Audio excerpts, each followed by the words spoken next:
Olho Vivo, o programa de entrevistas, opiniões e informações. Muito bom dia, amigos da Rádio e TV Liberal, programa Olho Vivo. Nesse dia especial, 1º de maio, dia do trabalho, do trabalhador como queiram, estamos recebendo a presidente do Sindicato dos Trabalhadores nas Indústrias de Alimentação, a Cleusa Lopes Gomes, e o secretário de Finanças do sindicato, eterno conhecido nosso aqui, o senhor José Modelski Júnior, que era presidente até pouco tempo atrás. Queremos cumprimentar a presidente, senhora Cleusa Lopes Gomes. Um prazer em recebê-la aqui nos estúdios da Rádio TV Liberal. Bom dia. Bom dia, Glaucírio. Bom dia a todos os ouvintes da Rádio Liberal. E estamos aqui, para falar um pouco, da nossa trajetória do 1º de maio e algumas coisas para o público em geral. José Modelski Júnior, Casa Nova, bom dia, um prazer em recebê-lo aqui nos estúdios da Rádio TV Liberal. Bom dia, José, bom dia a todos, todas aí que são ouvintes da Liberal FM, onde a gente realmente já teve prazer de ter diversas vezes participado dos espaços aqui da emissora e parabenizar realmente, porque o local, o espaço, a estrutura, ele realmente deu assim um salto muito grande, de muita qualidade. Certamente isso propicia para a comunidade e para a região uma visão de que a Liberal tem aí um potencial muito grande de chegar ao público que ela quer transmitir suas mensagens, e para nós isso também é muito importante, porque a gente está aqui para também poder falar um pouco para esse público desses temas colocados pela Cleusa. Nesse 1º de maio, um assunto que palpita é a campanha salarial, né, presidente? Como é que está a situação das negociações da campanha salarial 2024? A nossa campanha, nós temos database maio, que abrange a BRF, a Cooperlat, carregamento de frango, e nós temos também a database junho, que também abrange outras empresas. E a gente faz, nas assembleia, a gente já começa em março já fizemos a nossa campanha, e essa campanha salarial, ela parte ali da federação, parte da nossa federação, e depois a gente traz, nas nossas bases, o reajuste, que para todos, e depois as cláusulas econômicas, aí a gente discute, em cada sindicato. Modelski, essa campanha salarial, você que tem experiência juntamente com a presidente Cleusa, é uma arte negociar, né? Sim. E é um xadrez, digamos, e que tem sido muito difícil nos últimos anos, principalmente com as empresas grandes, José. E a gente reconhece o seguinte, que pegando a BRF, é uma empresa que ela tem muitos benefícios, mas na questão do reajuste salarial é onde nós temos mais dificuldade nas negociações, é justamente com BRF, é com JBS, é com Agroaraçá, as empresas grandes, em termos de dar reajuste para os salários, em alguns anos já que não conseguimos ir além da inflação. E neste ano a gente está vendo uma necessidade de mão de obra muito grande, as empresas buscando, assim, divulgando de todas as formas para tentar buscar trabalhadores, e isto nos dá essa possibilidade de a gente fazer uma campanha salarial aonde tenha mais força de buscar conquistar aumento efetivo de salários, porque a gente valoriza muito esses benefícios que a gente mesmo também conquistou, mas a gente vê o seguinte, por exemplo, que nos últimos anos se melhorou kits de produtos e cesta básica, que são muito importantes, mas o trabalhador, a trabalhadora, eles não precisam só comer, uma das coisas mais importantes, mas eles precisam pagar remédios, eles precisam comprar roupa, eles precisam pagar despesas da casa. Então, o pessoal tem, por exemplo, uma dificuldade enorme. Muita gente que vem de fora e paga aluguel. Então, assim, o foco de buscar um reajuste maior para recuperar o poder de compra do salário é o foco principal da nossa campanha, mas sabemos que vai ser também o enfrentamento mais difícil, porque é onde tem mais resistência de avançar, é justamente em colocar no salário um aumento maior. E a disputa também, eu né? gostaria de saber qual é a pauta que vocês têm para apresentar, qual é a proposta para botar na mesa para negociação. Nós estamos pedindo 100% do NPC, né, que não saiu ainda, de abril, agora já está para sair, para a gente ter, né, uma base, e a gente sabe que o NPC está baixo, né, então a gente está lutando para a gente conseguir aumento real, né, então do aumento real para a gente poder, né, alavancar mais, né, e também com a dificuldade ali do piso, agora as empresas também, elas estão, né, ou paga mais, ou se não fica sem mão de obra, né, então a gente já tem esse ponto inicial ali, né, então isso daí vai ajudar a gente também para a gente poder começar o reajuste o NPC com a inflação acima daquele piso que a gente pode colocar mais para a empresa, né? Essa grande procura, essa oferta, essa necessidade de mercado da empresa é favorável a vocês ou ela pode explorar? Quem quer trabalhar, trabalha, quem não quer, não trabalha. Não, é favorável porque eles estão, inclusive, disputando a mão de obra, né? As contratações hoje... A mão de obra está limitada, tem essa concorrência, né? Exato, aqui a gente tem uma região de uma boa oferta de empregos e isso tem...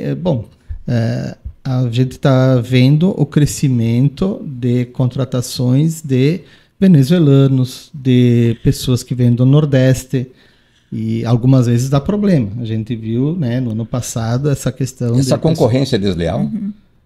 Não é desleal, para nós ela favorece, porque acaba fazendo com que as empresas até paguem mais do que estava lá negociado lá no ano passado para um salário, um piso de contratação, ou às vezes até benefícios, tipo assim, uma empresa oferece lá, uma empresa que não estava dando kit de produtos passa a dar, para poder ter mais contratações. Ou um piso que era para ser de um valor X, eles já contratam com um valor maior. Aí já vem a questão de que se eles contratam por um valor maior já na arrancada, ali na contratação, quem está trabalhando, eles ficam forçados a melhorar esse salário agora na negociação, né? Então, por aí que vem os caminhos para a gente pautar muito o aumento real. Mas como você pediu assim de proposta que a gente tem, nós estamos buscando muito na questão assim da jornada de trabalho. E eu coloco esse tema porque a gente conquistou uma legislação por causa da saúde do trabalhador, nos frigoríficos e tal. Mas hoje nós temos um ponto central, que é uma campanha da Central Única dos Trabalhadores, das outras centrais, que é a redução da jornada. Essa semana teve a redução da jornada no Chile. O Chile passou de 44 para 40 horas. Já está adotada essa nova. Aliás, não é imediato. Ele tem aprovado para 40 horas, mas vai ser 1 hora por ano a redução. Vai ser gradativo. E aqui já houve essa proposta há anos atrás e acabou depois vindo toda essa turbulência política e isso acabou não avançando. Mas a gente está retomando com muita força essa campanha da redução da jornada e isso não vai ser só pela CUT através das centrais sindicais, através de mobilizações. Vai para as mesas de negociação o debate da redução da jornada, porque já tem categorias que conquistaram essa redução em acordos, né? E sem redução de salário, né? Então, as 40 horas, mas recebendo o salário normal. Isso. E vocês não têm essa questão da home office, porque tem que estar presencial, né? E nas empresas não tem esse tipo de negociação, né? Não, tem que estar no matadouro ali, no abatedouro, né? O home office é muito específico de alguns setores administrativos, mas isso em percentual de trabalhadores de todas as áreas da alimentação, porque a indústria da alimentação é uma indústria que fabrica, elabora, embala e despacha. Ela manufatura, né? Então ela não tem essa característica. Banco tem isso, né? Setores, né, até de engenharia tem isso, mas em indústrias não tem como, porque você precisa das pessoas para pendurar, cortar frango, embalar. Então o home office não é realmente um ponto muito forte na negociação. Também eu gostaria que vocês falassem também de uma situação, inclusive comentávamos aqui em off, que existem movimentos aí da alteração num artigo da CLT para quem trabalha em setores resfriados, em setores congelantes, né? Sim. Eu vou falar um pouquinho, a Creuza está acompanhando isso, mas eu estive participando porque até recentemente eu estava na presidência do sindicato e esse debate ele é nacional, porque mexe lá em Brasília com a questão de legislação, de mexer na CLT, né? Então a mudança é a seguinte, Zé. Hoje tem o artigo 253 da CLT que fala sobre a obrigatoriedade de dar pausas térmicas para quem trabalha em temperaturas abaixo de 10 graus. A pessoa tem que trabalhar, então, cada 1h40, ela tem 20 minutos de intervalo. Esse é o artigo 253 da CLT. E a mudança, ela é para, assim, acabar com o que está hoje dito nesse artigo. E tem mais de uma proposta. Tem proposta na Câmara dos Deputados e tem proposta no Senado. Mas, basicamente, o que as propostas vêm trazendo é que não tenha mais esse intervalo, a não ser em temperaturas bem mais baixas. Tipo assim, só a partir de 4 graus a pessoa teria direito a ter essa pausa térmica. Isso vai ser assim uma multiplicação de problemas de saúde que assim realmente é para dizer estamos retrocedendo. Essa coisa de ter trabalho análogo à escravidão parece que não tem sido aprendido, né? Ao contrário, a gente vê assim, porque a gente vê assim muitas empresas tirando, por exemplo, o adicional insalubridade. A gente não é a favor do adicional insalubridade, a gente é a favor da saúde. Mas a gente vê que muitas vezes tira esse adicional com perfumaria. Tipo assim, vai lá, faz um laudo, porque reduziu um pouquinho o ruído, porque reduziu um pouquinho a umidade, e porque deu EPI, mas isso não elimina o fator de adoecimento, o fator de insalubridade. E então, assim, isso já está acontecendo, as empresas se aproveitando de laudos de técnicos, de peritos, vai tirando. E ainda quer avançar mais nessa questão da mudança do artigo 253. Então, nós estamos vendo que aquilo que a gente conquistou com a NR36 está, assim, no alvo de outras formas, por outros caminhos, destruir isso que a gente que está diretamente no dia a dia das empresas, né? A gente sabe o quanto diminuiu, praticamente zerou o adoecimento por lesões por esforço repetitivo por causa da NR36. E a gente vai ver uma volta desse problema, porque assim, as pausas já vai ser para muito menor número de trabalhadores. Porque no momento que eles disserem que pausa por causa da temperatura só abaixo de 4 graus, gente que hoje está fazendo pausa não vai fazer. Muitos, né? Então, é muito preocupante mesmo como está sendo atacado isso. e como isso a gente tem essa certeza de que seria um fator de muito problema de adoecimento, a gente está indo para cima, né, das bancadas para não deixar que isso aconteça. Gostaria de saber também da Cleusa, por ser um governo com perfil trabalhista, de líder sindical, facilita a vida dos sindicatos, porque os sindicatos eles foram, aos poucos, desde a época do Michel Temer, eles foram amordaçados, foram diminuindo de tamanho, alguns foram extintos. É verdade que tinha muitos sindicatos que eram caça-níqueis, né? E os bons pagaram pelos ruins. E aí foi se enterrando os sindicatos, acabando com outros tantos e enfraquecendo os verdadeiros. Por ter um governo que é líder dos sindicatos, facilita a retomada do sindicalismo no Brasil?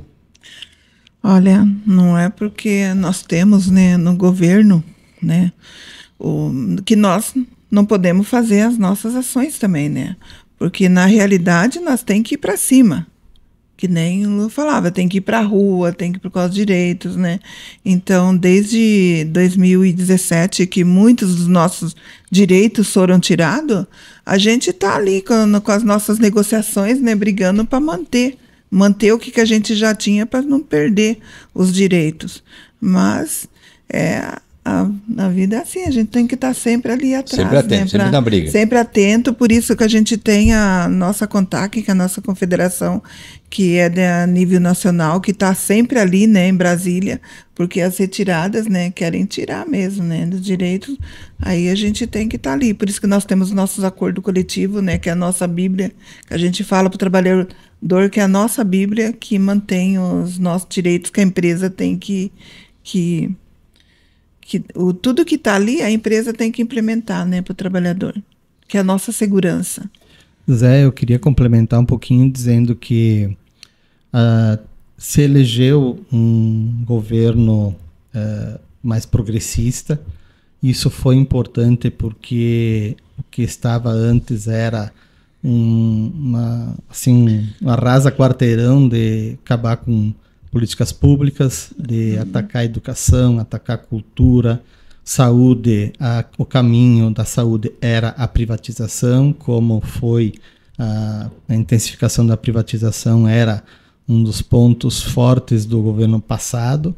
A gente está vendo o preço de privatizações aí, com o pessoal que fica sem luz diversos dias no estado, né? Mas o que eu queria dizer mesmo é que o governo que foi eleito tem um perfil mais progressista, mas o Congresso é o contrário. Então, para o movimento sindical, ainda nós estamos debatendo de uma forma assim, meio que agressiva, no sentido de quem é contra que se dê alguma forma de sustentação financeira para os sindicatos. Vem sempre o discurso que a gente já sabe, né? E aí, como você disse, tem os bons e tem os ruins em tudo. E tem também no sindicalismo. A gente sempre defendeu que o sindicato, para poder arrecadar, tinha que provar que ele representasse os trabalhadores, que ele tivesse um número de associados, que ele tivesse fazendo assembleias para ter esse reconhecimento. Então, a gente sempre defendeu o sindicato que realmente tivesse essa representatividade, mas que esse sindicato pudesse, então, arrecadar. E hoje é simplesmente aquele discurso assim, quem fala alguma coisa já é comunista, já é esquerdopata, já não sei o quê, né? Tem gente que diz assim, eu sou feminina, eu não sou feminista. Então eu perguntar, quem que conseguiu o direito ao voto para as mulheres? Foram as femininas ou as feministas? Quem conseguiu o direito ao auxílio maternidade? Quem conseguiu avançar nas ocupações de espaços políticos? Então, você deve ser feminina como uma escolha da forma como você vai atuar no seu dia a dia, mas na luta pelos direitos, ser feminista não é nenhum, digamos assim, nenhum palavrão. É aquela que luta pelos direitos. E direitos todo mundo luta, porque o rico também luta. Eles, lá no Congresso tem muito mais lobista de empresas, né, do que dos próprios trabalhadores, porque a gente perdeu realmente muita força através dessas medidas que tiraram a arrecadação dos sindicatos. Então, passou de tudo aí, e está passando de tudo o que os empresários querem hoje, praça meio que parelho, né? Então, isso aí é o quê? Isso é luta também, é luta do lado de lá, é luta do patronal, que tentaram tirar as pausas da NR36, que agora estão tentando tirar as pausas de quem trabalha em setor frio, estão lá fazendo pressão nas bancadas. E fizeram muita pressão quando entrou lá um projeto para discutir uma forma de ter uma arrecadação para o movimento sindical, né? Então, não pode, não tem, pelo Congresso, se pudesse, não teria nenhuma, né? Então, assim, a dificuldade política nós continuamos muito grande, porque esse Congresso que está aí é um Congresso que a gente está vendo que é um dos piores que a gente já teve em termos de chantagem, em termos de liberação de emendas, em termos de troca de cargos. Então, ele está condicionando a tudo na base disso. Então, certamente a pauta de os interesses assim que sejam mais de construir um modelo melhor de relações não está tendo espaço, né? Tá difícil.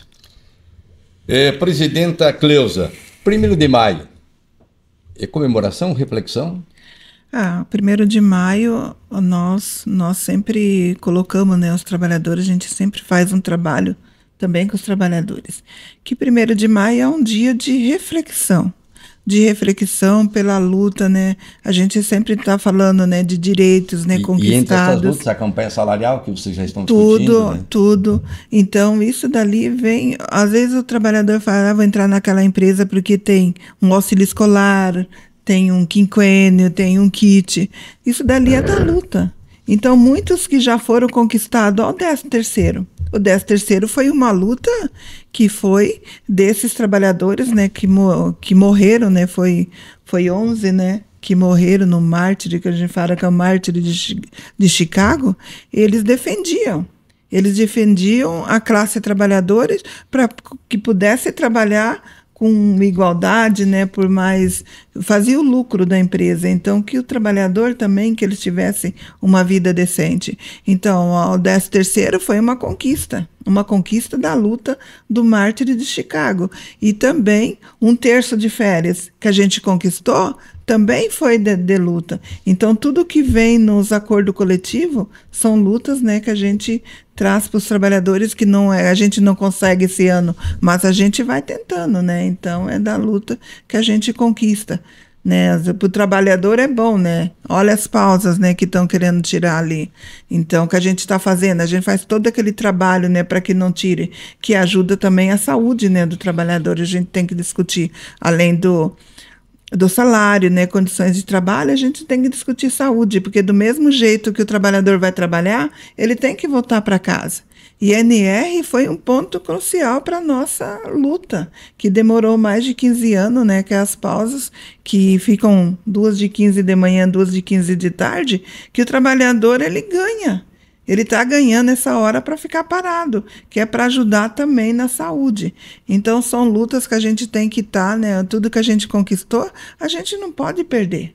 Então, para perder, né, é rapidinho. Então, ali é um dia de reflexão para o trabalhador e para a gente, né, ali junto, ali, que tudo que a gente tem são lutas e graças, então, a esses trabalhadores, né, que viveram uma ditadura, né, que muitos foram enforcados, mortos, para reivindicar o que a gente tem hoje.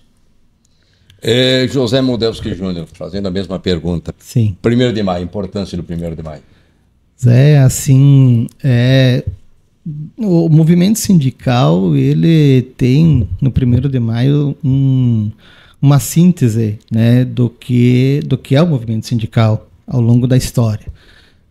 E eu pego, por exemplo, que a importância que tem relacionada aos imigrantes. Porque nós temos aqui, né, toda uma região nos estados do sul de imigrantes, principalmente italianos, mas também alemães, poloneses, europeus. E a história do movimento sindical ela começa a ganhar muita força a partir da Revolução Industrial, que foi lá na Europa, na Inglaterra, onde surgiram as indústrias e onde o pessoal trabalhava 16 horas por dia, trabalhava crianças de 7, 8 anos de idade, ficavam lá. E aí começou a ter organização para lutar por, principalmente, redução da jornada e melhores condições de trabalho. E o 1º de maio, assim, historicamente, é a comemoração de um movimento que começou nos Estados Unidos, inclusive começou num frigorífico Swift. A gente fala de Chicago, é isso, mas para ainda aproximar mais a nossa lente, foi num setor da alimentação que os primeiros passos dessa organização começou. E durante esse movimento, que começou no 1º de maio, daí vieram as manifestações, as greves, e aí veio a repressão que matou trabalhadores, e ainda foi a polícia que matou, e foram condenados os líderes do movimento para serem enforcados, que são os mártires de Chicago. Então essa foi a história do 1º de maio, é isso. Mas quem eram esses trabalhadores? Eram imigrantes, muitos imigrantes italianos, que estavam ali porque da Europa veio aqueles que já estavam lá com a discussão sobre a organização do movimento sindical.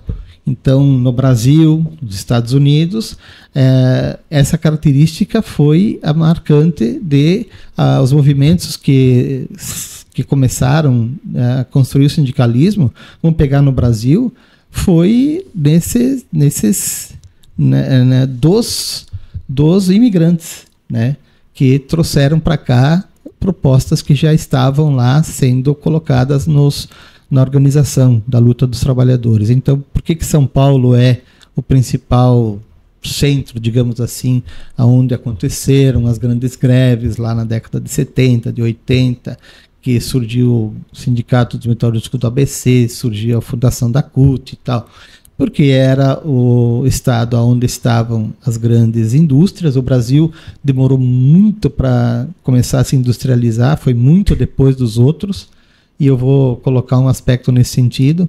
E começou o movimento sindical começou pelos imigrantes, porque em São Paulo foi onde teve o maior fluxo migratório, principalmente de italianos, mas também de espanhóis, também de portugueses, também de japoneses. E então ali se criou o movimento sindical mais forte no Brasil, em São Paulo, por causa disso. Então, quando a gente vê o desenvolvimento da região sul, e a gente vê que isso tem sim a ver muito com os europeus que vieram para cá, com os italianos, com os alemães, mas tem muito a ver com quem veio para trabalhar. Os que vieram para investir, ótimo, mas quem construiu esse desenvolvimento foram os trabalhadores, porque sem eles não teria tido esse desenvolvimento. Tem que ter a iniciativa, a gente não é contra, né? A gente acha que a questão é ter a responsabilidade, o reconhecimento, e não o comportamento que alguns têm, que é assim muito exploratório.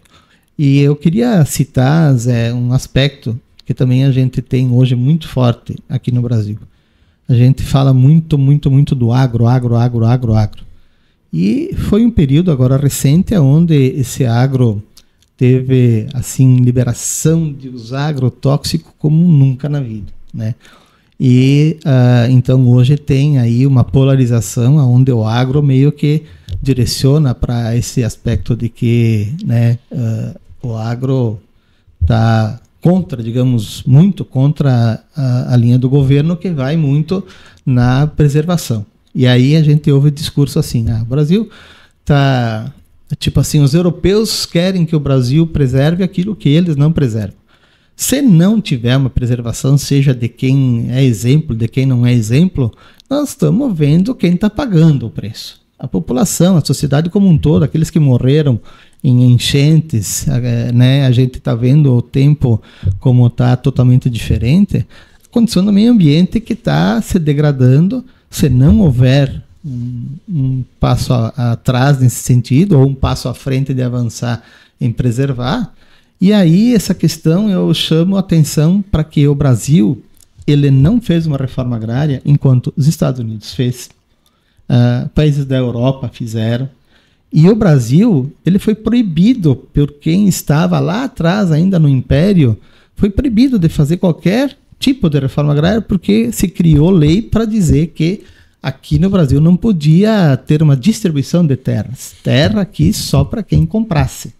Enquanto que nos Estados Unidos, eles fizeram distribuição de terras até para negros. E 20% dos negros que lutaram na Guerra da Secessão dos Estados Unidos tiveram acesso à terra através de um processo de reforma agrária nos Estados Unidos. Aqui o Brasil parece que é um exemplo, né? Um exemplo do que não se deve fazer. Então, a concentração de terra, não estamos aqui fazendo uma defesa de qualquer tipo de invasão ou destruição de lavoura, não é nada disso. Mas a concentração não é modelo, porque a gente está aqui penando, e os países que se desenvolveram fizeram reforma agrária. Então, é um aspecto que a gente tem que levar em conta, e isso se mistura ao 1º de maio, porque o Brasil teve uma escravidão que foi muito mais longe do que outros países também. Quando aboliram a escravatura, deixaram esses negros, esses escravos, sem nenhum tipo de direcionamento para que fosse alguma organização de sociedade, para não deixar acontecer o que aconteceu. Encheu as periferias das grandes cidades de um cinturão de miséria, porque eles não tinham nem o que comer.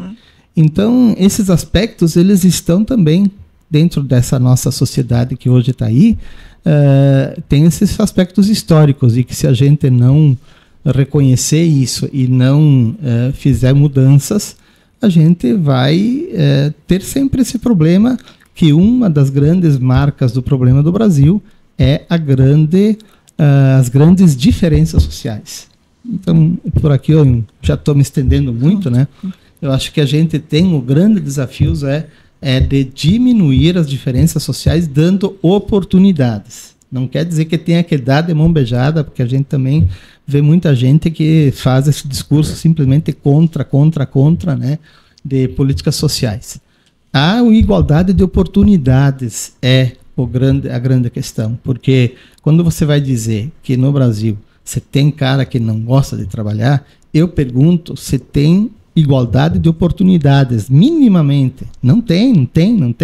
Essa igualdade de oportunidades não tem. Então, é por aí que a gente tem que também levar o nosso debate sobre uma sociedade melhor, que preserve o meio ambiente e que preserve as pessoas. José Modesto, muito obrigado pela participação, sucesso, e não faltarão oportunidades para a gente fale um pouco mais do Sindicato da Alimentação, que tem abrangência também em Guaporé e região. Muito obrigado, viu? Obrigado, Zé. Obrigado. Desculpe, talvez a gente se estendeu demais no tempo, mas às vezes a gente aproveita a oportunidade. E a gente agradece muito a todos e todas aí que acompanharam o nosso programa.